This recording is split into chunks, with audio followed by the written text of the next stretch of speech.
Hello. First off, I am struggling to be coherent here, but I'm gonna do my best. We're going to be making this double rolled cuff short sock with contrast, heel toe, and second cuff. This is made toe up, this version. There will be a video if you prefer cuff down. There will be a video to come showing that. I'll just show you my toe up or my cuff down version that I'll be making. They end up looking about the same. They look the same, but they are worked differently. So, but this one is for the toe up with the Kitchener cast on. It will work for any loom. It's only knit stitches. There's no purls. It's very, very beginner friendly. Just kind of a guide on 1/4" gauge looms. This is what I'm using and what I would recommend. You can, if you have the KB rectangle loom, I think they're, what, are they 5/16? No, I don't know what they are. They're not a 1/4", they're a little bit larger, but you can still use sock yarn on them, a fingering weight sock yarn. If you're using that, I'm not sure about the peg count, so hopefully you know how many pegs you need for your size. But on the 1/4" gauge, like with the KB looms, I'm using the 64 peg from the His and Her sock loom set. This one fits like a 9 to 10" foot circumference, maybe even 10.5. And the orange 56 peg fits a 7 to 8.5" foot. Depending on the thickness of the yarn that I'm using, you know, some fingering weight yarns are very thin and some are thicker.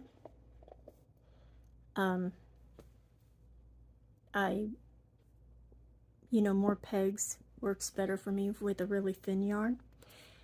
A thicker yarn works up a little bit bigger, so 60 pegs, I have a 9" foot, 9" circumference foot, 60 pegs tends to work really well for me. And Cindywood has a 60 peg oval sock loom in the 1/4" gauge, as well as a 56 and a 64. But I can't find my 60 peg, but I do, my socks do fit well with this loom, and I love them. For non-adjustable, these are my favorite.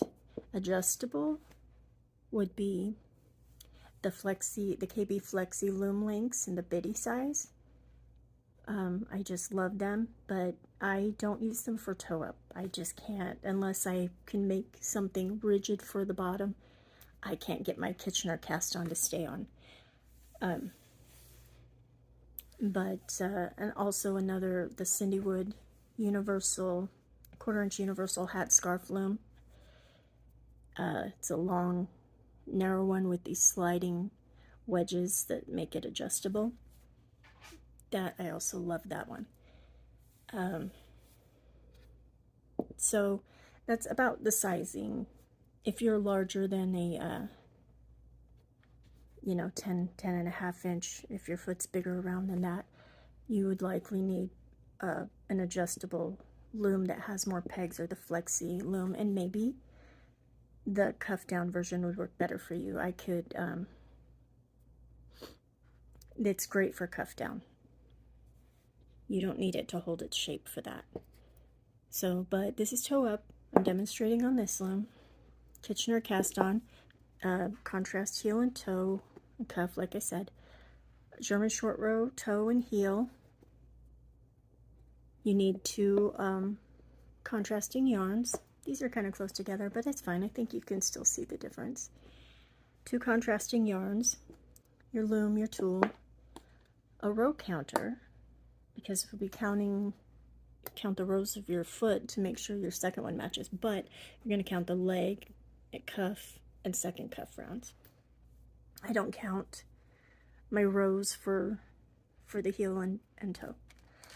You're going to want some markers to mark your loom. If you don't have one of the Cindy wood that have the different colored pegs that mark off your toe heel section. These ones that I'm using, these little round rubber markers, they're so good, and Lori Shue told me about them, and she has a YouTube channel you should check out. She makes beautiful blankets, and she also has a sock tutorial. There's 2 of them in it that fit these 1/4 inch gauge looms, purple and the blue, and these other ones will fit larger looms. Or if you knit with needles, you can use them as stitch markers for needles. So those are on the KB website, and I think they're about $10, $12, I don't remember, I'm sorry, but they're on the KB website. But for years I had been using these. This bag looks pretty ratty. These are a little bit bigger. They still work good. I think I got 150 of them for about $5.99 on Amazon, and they're just little silicone stitch markers, and they come in 3 colors, and they work good. But I really love these ones because they're smaller and they just fit better, and less chance for me to hook them with my loom tool. The other thing you'll need to do, or you will need, is locking stitch markers, like these light bulb ones. I get mine on Amazon. I have this set, and then there's this big set you can get. This one's about $6, this one's about $12.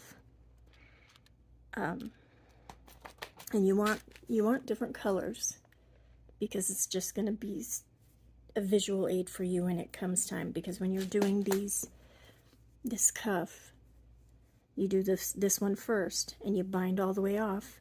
But before you start the cuff length, you're going to put a locking stitch marker on every stitch around on your loom, and just knit them over, just continue knitting.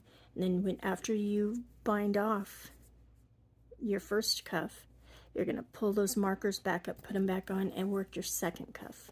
And if you have at least the marker from the first peg and the marker from the last peg in the round, a different color, like unique colors, so you can know, you'll be able to put them on in order how you need to.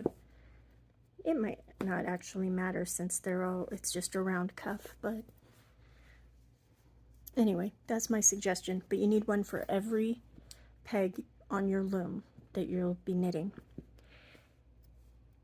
And of course you want tapestry needles, scissors. There's a variety. I like to use this really little one, but these with the bent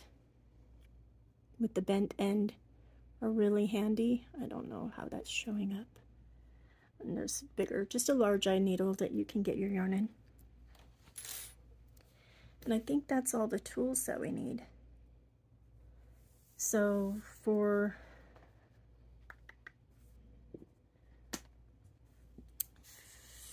fit, I talked about fit. When you make your sock, you're going to want your final sock to be like a ½ inch shorter than your foot, than your actual foot length. You want the negative ease. So keep that in mind when you're knitting the foot portion of your sock. But a sock that's too big is better than one that's too small. Alright, I think we will get started. Alright, so the way you're going to want to mark your loom for your toe and heel, they're going to be worked on the same side in this video. You're going to divide your loom in half. So I have 64 pegs. Half my loom is 32 pegs. I'm going to put a marker at peg 1 and then count to peg 32, put another marker. Then I'm going to divide that into thirds. I don't get an even split. So I'm going to put the larger number, I'm going to round down here to 10 stitches, to 10. So I'm going to count from the first peg to the 10th, put a marker on the 10th. I'm going to leave 12 pegs unmarked. I'm going to put the larger number in the middle of the heel. And then I'm going to mark the next one. So 10 stitches from peg 32. Mark that one. So it's going to be a section of 10, 12, 10 for me. You do it however you do. If you have 60 pegs, you do 10, 10, 10. If you have a narrower heel, higher instep, you can do 10 here, and I think it would be 11. Yeah, 11 here, or whatever. You can do a smaller number in between and a larger number for the outside decrease. That gives you, you're going to be working more short rows. It'll give you a deeper heel to help better fit the instep, because a German short row heel, these short row heels, sometimes if you have a really high instep, they can be too tight. Another thing you can do if you have that is go over the halfway point for your heel. Don't do it for your toe, but for your heel, you can go past the halfway point and work again. So you're making more rows, more short rows, decreases and increases, to give you a deeper heel. I have to do that for my husband, but not for me. So that's how you divide it for the heel and the toe. Mine's just going to be standard, same heel and toe. And now for the Kitchener cast on. Take your contrasting yarn, the yarn that you want to use for your toe, heel, and the second cuff.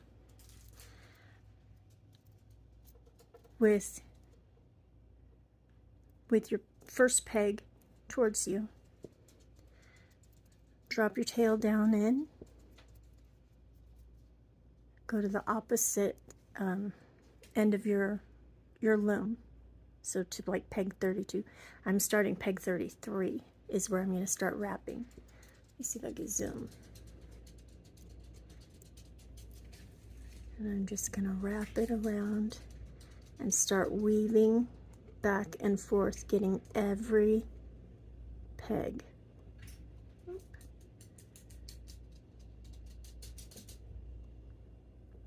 apologize if you hear my little dog's feet running around.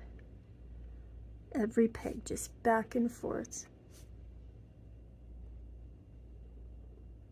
Oop, I'm looking at the screen. Okay.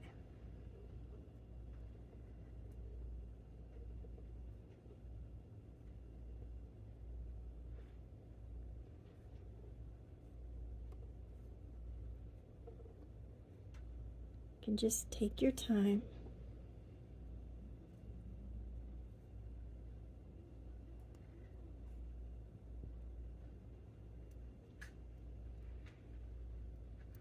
Gotta free up some more yarn.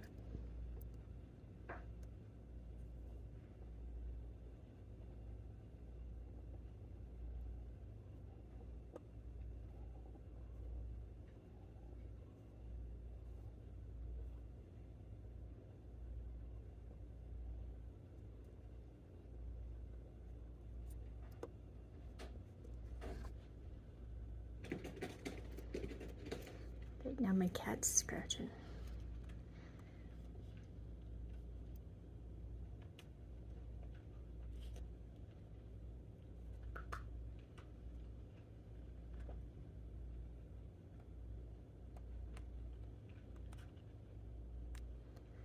Okay, so your last one, just wrap, we'll just pull this way.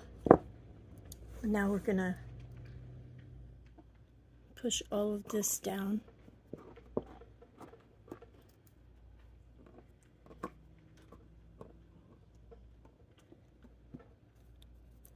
And now we're going to knit it off to lock our cast on.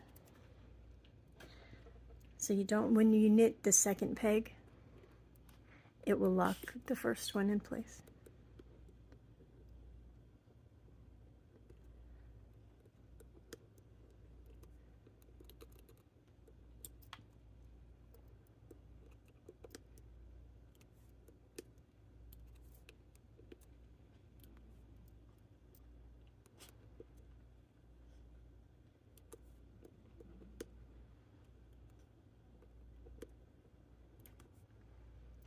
Okay, I'm gonna see when we get down to the tail end. Okay, so down here it can get a little fiddly because of the tail, unless you have an anchor peg that you use. I don't, so I just use my finger. I wrap it, that's why I like a long tail. I wrap it around my finger, so I just kind of hold some tension as I knit the ones off at this end, and I can snug it back up. You don't have to do this every time, but for the cast on, and then like maybe the first round or two, once you start working on in the round after you finish the toe, and then after that it's fine. Okay, and go all the way back to the beginning. We'll see you there. Okay, I've knit my cast on. I've locked my cast on down, and now it's time to immediately start our German short row toe. So I'm gonna knit all the way to my last marked peg, and just knit. So again, all the knits are, I don't know if I said it, are U-wrap. So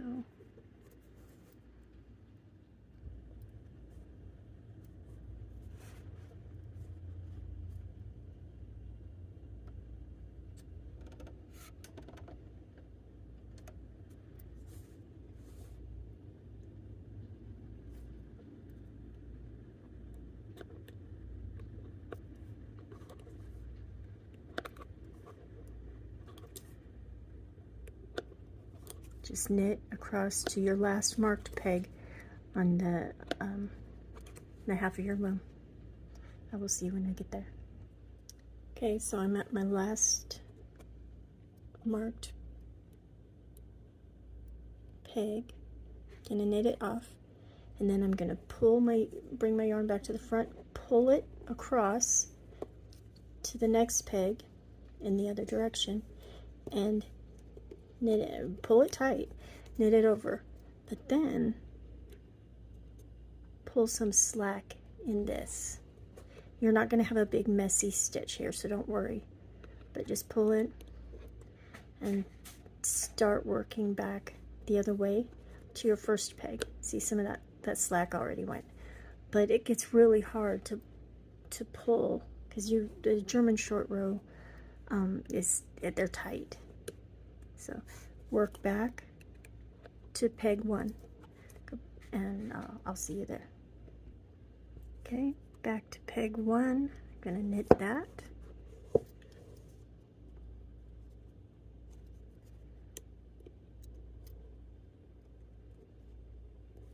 And do the same as we did.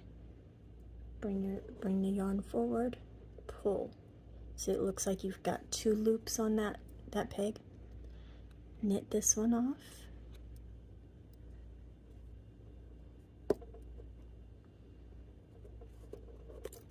And pull slack. Put slack in it. Then knit the next. And go back and forth doing this, so you'll go to the one before until you'll go back and forth. Remember to pull slack in the one beside it, like we did for these two. And you're going to go back and forth until you've got those double loops on all of these pegs from your first one to the 10th, and your last one to the 10th, I'm sorry, your marked ones. These marked section, this marked section, and these ones will all have the ones in the middle will all have one loop. So keep doing that. I will see you when we've got all of our marked section with double loops. This is decreasing, by the way. Okay, working on the last 2 decreases.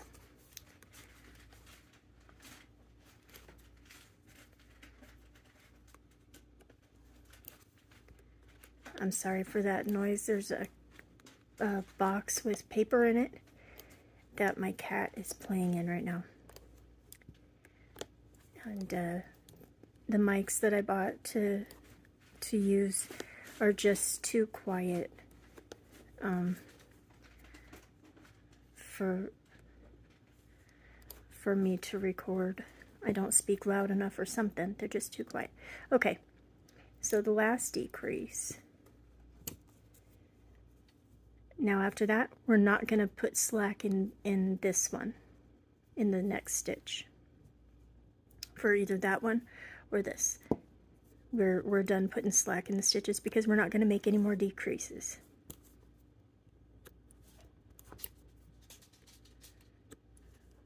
So go across to the next.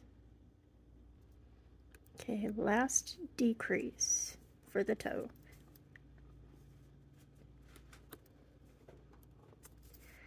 Now we're going to start working back and forth, working our way back out, increasing. So knit across to the other marked peg.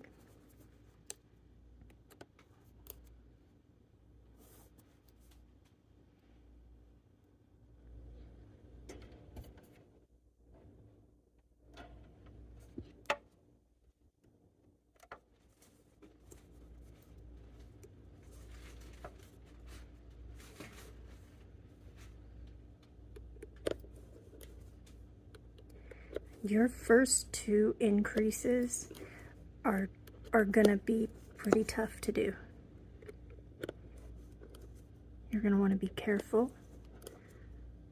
and be gentle but firm as you just kind of work it over the peg so you don't break your yarn or the peg. Really put some tension on your working yarn here.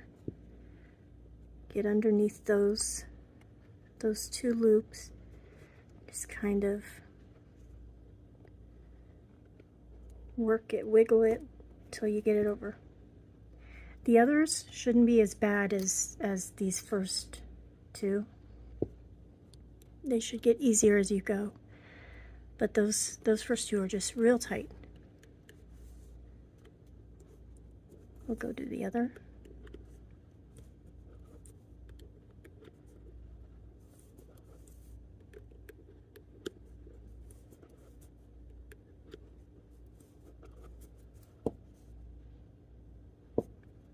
I'll see you when I'm at it. Okay.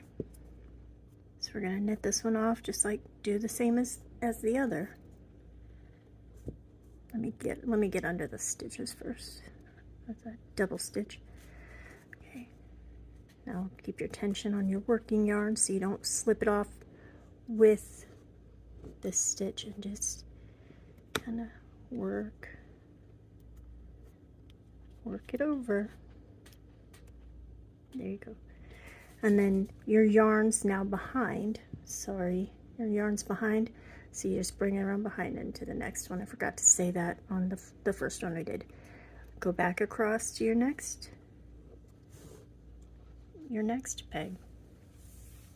I will see you there. Okay.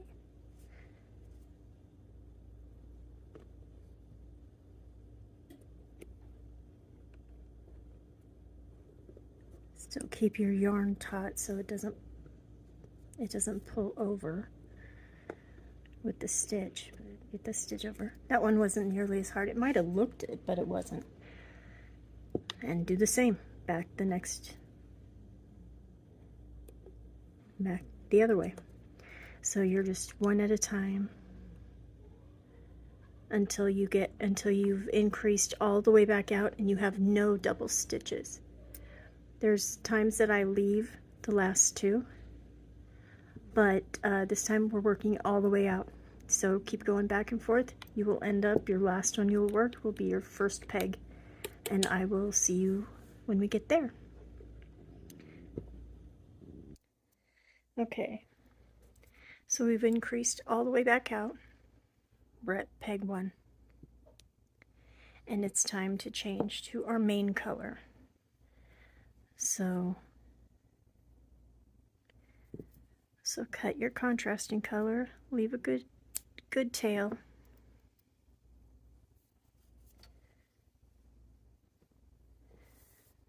And then we're going to start working with our main color.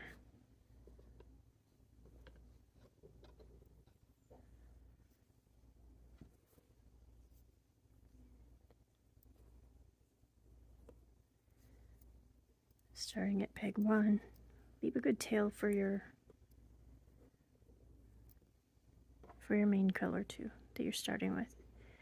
Knit over. I know it's loose because we just cut the yarn, but it's fine. We're going to work about the first 10 stitches, first few stitches.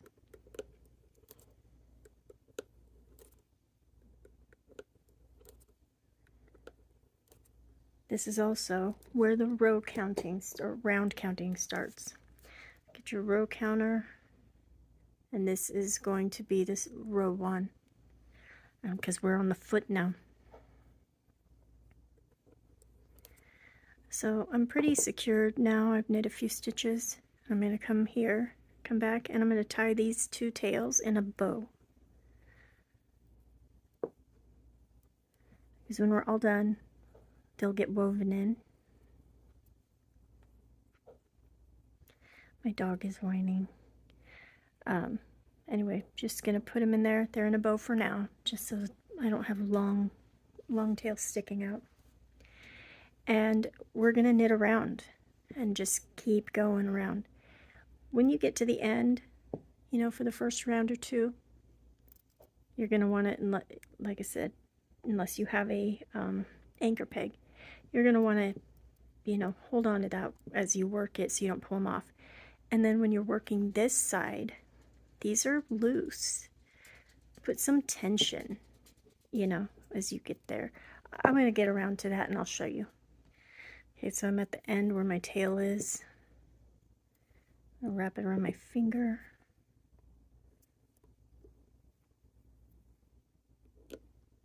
Just knit it off. That way it doesn't get too sloppy. And the next one, and I can let it go. Now these, I'm pushing my fingers against the toe section to keep it taut, and then kind of keeping my hand above it just to keep those strings down so they don't come up when you knit off, because these are on fairly loosely. And you only have to do it for the first, you know, few rounds. Then it kind of gets secure.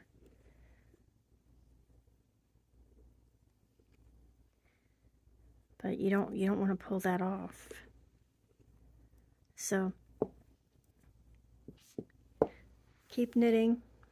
Knit all the way around. This is the foot section. We're going to knit it all till we get to the heel. But for now, just keep going. I'm going to knit till I have enough fabric sticking out to close my cast on this loom. It's about 20 rounds. So I'm going to close the toe, and I'll come back and demonstrate that. And then that's going to be the end of this video. So if you don't want to close, if you want to wait till the end, you can come back and watch how to close the toe at the end after you've taken your sock all off the loom. But I like to do it early when it's still just taut, and as long as I can get to all those stitches, So I will see you back here when it's time to close the toe.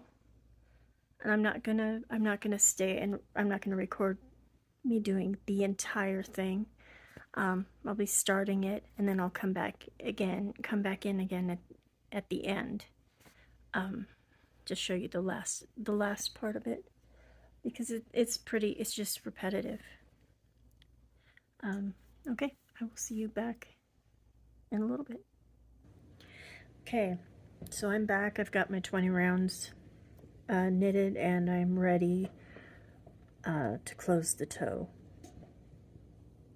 I'm gonna undo the bow that I tied for the my 2 yarn colors, just because I don't want them getting in the way of the strings as I close it. And I'm gonna turn my loom upside down.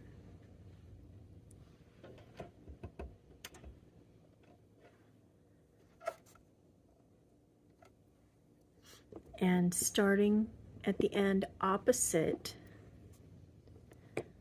the cast on, opposite your cast on tail, I put my finger inside so I can start grabbing the loops, so I can hold them.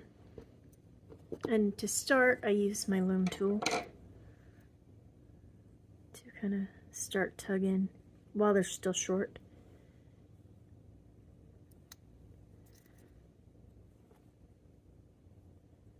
You don't want to pull tight, just well, not too tight. I tend to do that all the time. You'd like it to kind of be invisible, but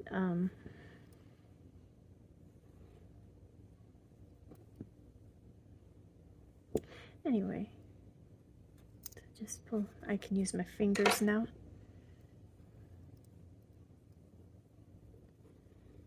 Pull each strand individually.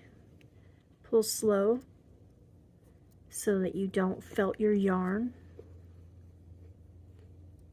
If you're using a wool yarn, like me.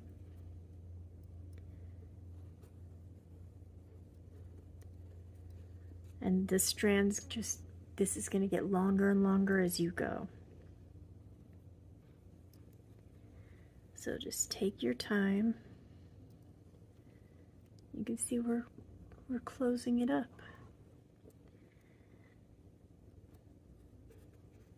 Take your time, be patient,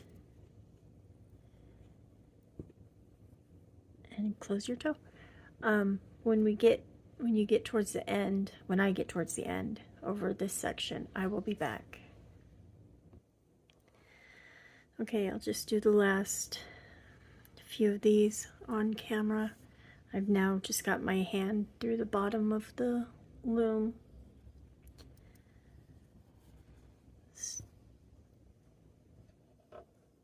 Hold on.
Make sure you're taking the strands in order. It won't pull easily if it's not, so you'll be able to tell if you're not.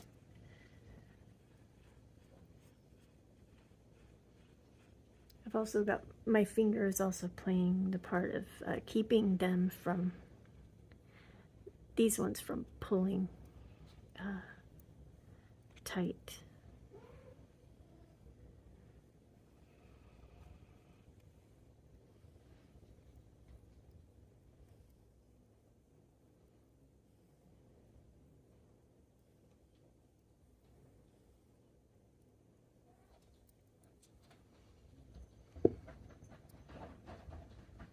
This, it's really long, the string is now, the yarn.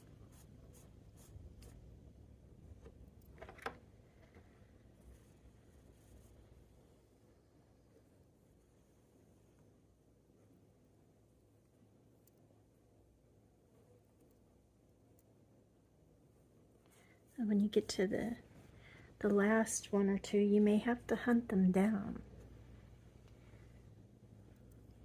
But that's not hard to do.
My fingers were just flopping around.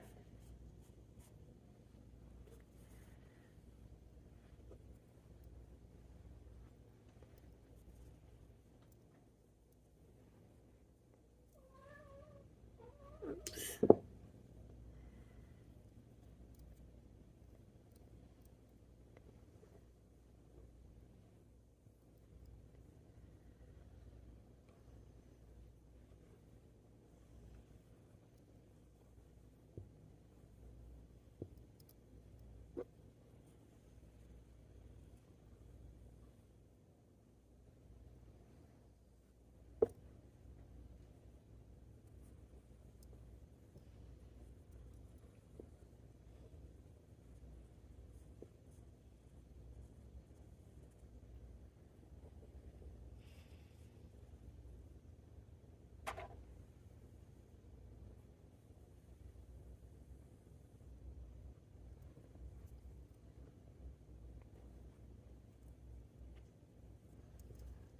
Almost done.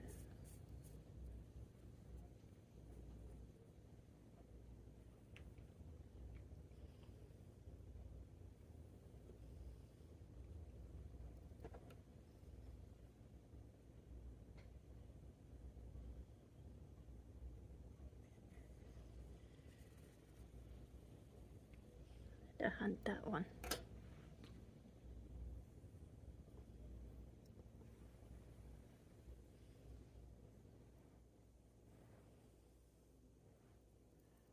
Uh oh, there's a little gnat in here.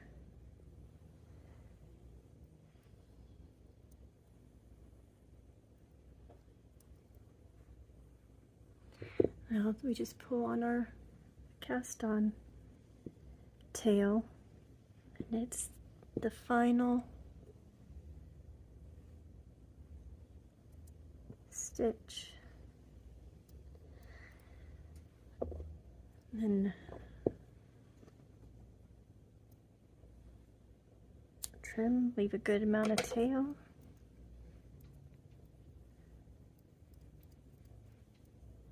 You can use this, the leftover yarn from your cast on for scrappy projects or darning or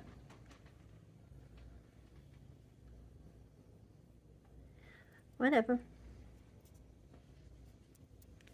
stuffing. Oops, where are we?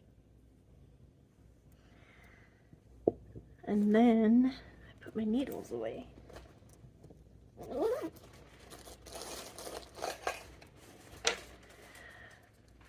going to take a tapestry needle.